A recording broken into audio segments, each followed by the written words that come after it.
ముఖ్యమంత్రి రేవంత్ రెడ్డిపై మాజీ మంత్రి జగదీష్ రెడ్డి మరోసారి ఫైర్ అయ్యారు. సీనియర్లను తొక్కి అధిష్టానానికి కప్పం కడుతున్నారని ఆరోపించారు. రాష్ట్రంలో రేవంత్ రెడ్డిని మించిన దోపిడీదారుడు లేడని, పరిపాలన రేవంత్కు వ్యాపారమని విమర్శించారు. రేవంత్ రెడ్డి సంపాదన 50,000 కోట్లకు దాటిందని కాంగ్రెస్ వాళ్లే అంటున్నారని తెలిపారు. నల్గొండ జిల్లాకు సీఎం రేవంత్ రెడ్డి ఏం చేశారని ప్రశ్నిస్తున్న మాజీ మంత్రి జగదీష్ రెడ్డితో మా ప్రతినిధి దిలీప్ ఫేస్ టు ఫేస్. ఆమ్రోడ్ల కార్యక్రమంలో భాగంగా నిన్న ముఖ్యమంత్రి రేవంత్ రెడ్డి నల్గొండ జిల్లాలో పర్యటించారు. పర్యటనలో భాగంగా అటు బీఆర్ఎస్ పార్టీ పైన, అలాగే మాజీ మంత్రి జగదీష్ రెడ్డి పైన కీలకమైన కామెంట్స్ చేస్తూ దీనిపైన స్పందించడానికి మనతో పాటు మాజీ మంత్రి ఎమ్మెల్యే జగదీష్ రెడ్డి గారు వారితో మాట్లాడే ప్రయత్నం. ఇప్పుడు నిన్న రేవంత్ రెడ్డి మాట్లాడుతూ బీఆర్ఎస్ పార్టీ అంటేనే కలెక్షన్, ఎలక్షన్, సెలక్షన్ అంటున్నారు. ఎవరు పార్టీలో ఎవరు కలెక్షన్ చేస్తున్నారు, ఎవరు సెలక్షన్ చేస్తున్నారు? ఒకటైతే వాస్తవము, ప్రపంచానికి అంతా తెలిసిన విషయం. కలెక్షన్లకైనా కొనటానికైనా ఆద్యుడు రేవంత్ రెడ్డి అనే సంగతి అందరికీ తెలుసు.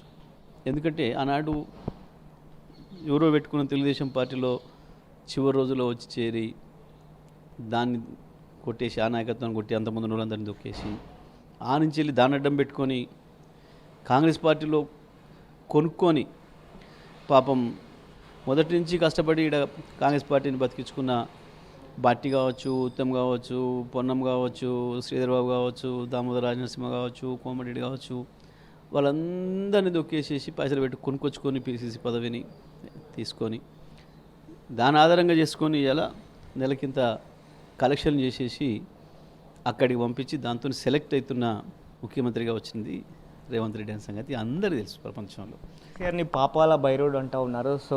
నాణ్యమైనటువంటి విద్యను, నాణ్యమైనటువంటి వైద్యాన్ని అందిస్తున్నందుక ప్రజాపాలన పోవాలి, పాపాల బైరోడ్ని పాలన రావాలా అంటూ కూడా కేసీఆర్ని పాపాల బైరోడ్తో పోలుస్తున్నారు. 200 మంది పిల్లల్ని చంపేసిన దుర్మార్గుడు రేవంత్ రెడ్డి.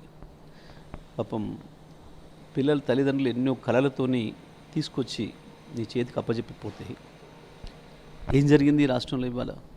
బహుశా ప్రపంచ చరిత్రలో ఏ దేశ విద్యాశాఖ మంత్రి కూడా ఇంత దుర్మార్గం చేసి ఉన్నాడు. 200 మంది పిల్లల్ని, అమాయకులైన పిల్లల్ని పొట్టన పెట్టుకున్నాడు.